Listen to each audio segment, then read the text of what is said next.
Alors, nous abordons dans cette saison une série sur l'appel. L'appel au ministère, l'appel à servir Dieu, l'appel à répondre à une conviction que le Saint-Esprit met dans notre cœur. L'une des définitions majeures concernant l'appel est la suivante. C'est une invitation de Dieu à un homme. Il est important de le signifier. Dans Hébreux chapitre 5, le verset 4, il dit « Nul ne s'attribue cette dignité s'il n'est appelé de Dieu comme le fut Aaron. » En fait, le principe derrière l'appel, c'est que vous êtes appelé. Ça veut dire que c'est Dieu qui vous appelle. Le fait de mettre l'emphase sur cette vérité suppose qu'il est possible qu'il y ait des appels qui ne soient pas de Dieu. Des gens qui se soient engagés d'eux-mêmes, qui ont pris le chemin par leur force, par leurs moyens, par leurs convictions. Alors, il y a trois sources étranges de l'appel. La première source, c'est lorsque l'homme lui-même s'appelle.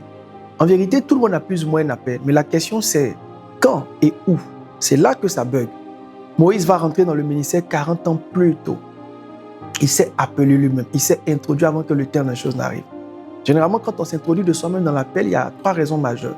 La première raison, c'est l'ambition.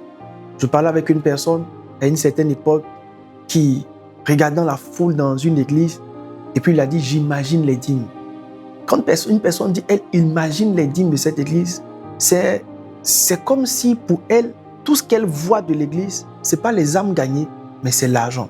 Si c'est une personne qui est appelée au ministère, ça montre déjà que son cœur est corrompu. Il y a des ambitions, mais de mauvaises ambitions.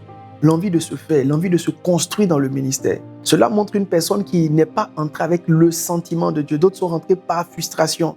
Quand vous lisez le livre de Exode chapitre 2, il avait dit que Moïse, voyant la souffrance des Hébreux, s'est levé, il a tué l'Égyptien. Il y avait une frustration. Beaucoup de personnes essaient d'utiliser l'appel pour se construire émotionnellement, pour se convaincre de ce qu'ils n'ont pas pu devenir. Ils essaient de s'accomplir là où ils estiment pouvoir avoir peut-être un succès. Parce qu'ailleurs, ils n'ont pas eu de succès, la frustration.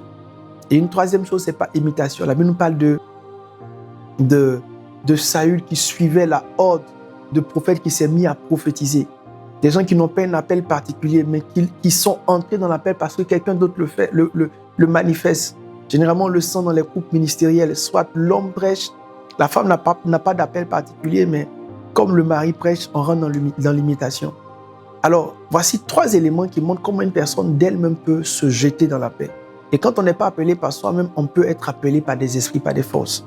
Quand des forces et des esprits démoniaques introduisent quelqu'un dans l'appel, on le sent par la manière dont les écritures sont dénaturées. La Bible parle de doctrine de démons.